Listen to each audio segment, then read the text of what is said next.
Pakistan actor Fawad Khan ఖూబ్సూరత్ మూవీతో Bollywood entry ఇచ్చాడు. ఆ తర్వాత కపూర్ అండ్ సన్స్లో నటించాడు.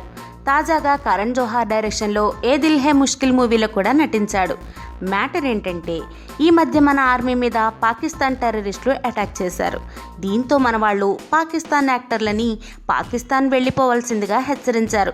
వెంటనే కొంతమంది పాకిస్తాన్ నటులు భయపడి పాకిస్తాన్ వెళ్ళిపోగా ఫవాద్ ఖాన్ కూడా 2 రోజుల క్రితం పాకిస్తాన్ వెళ్ళిపోయాడు. అయితే పాకిస్తాన్ వెళ్ళాక ధైర్యం వచ్చినట్టుంది. నా ఫస్ట్ ప్రయారిటీ పాకిస్తాన్ అని, ఇండియా వాళ్ళ మనసు చాలా చిన్నదని, కేవలం డబ్బుకే ఇంపార్టెన్స్ ఇస్తారని, పాకిస్తాన్ దేశం మీద కానీ పాకిస్తాన్ సైనికుల మీద కానీ ప్రేమ లేదని స్టేట్మెంట్ ఇచ్చాడు. ఇవే మాటలు ఇక్కడ అనుంటే పాకిస్తాన్కి పార్సిల్లో వెళ్ళేవాడని కొంతమంది కామెంట్స్ చేస్తున్నారు. టెర్రరిస్టులకి నటులకి సంబంధం ఏముంది అని కరణ్ జోహార్ సహా చాలామంది ఈ ఫవాద్ ఖాన్కి సపోర్ట్ ఇచ్చారు. మరి సపోర్ట్ ఇచ్చారని వీళ్ళ పేర్లు మినహాయించి మిగతా వారిని ఏమైనా తిట్టాడా? లేదే, అందరికీ కలిసి గడ్డి పెట్టాడు. మన డబ్బు తిని మన మీదే ఉమ్మివేశాడు. అలాంటి వాడికి సపోర్ట్ చేసినందుకు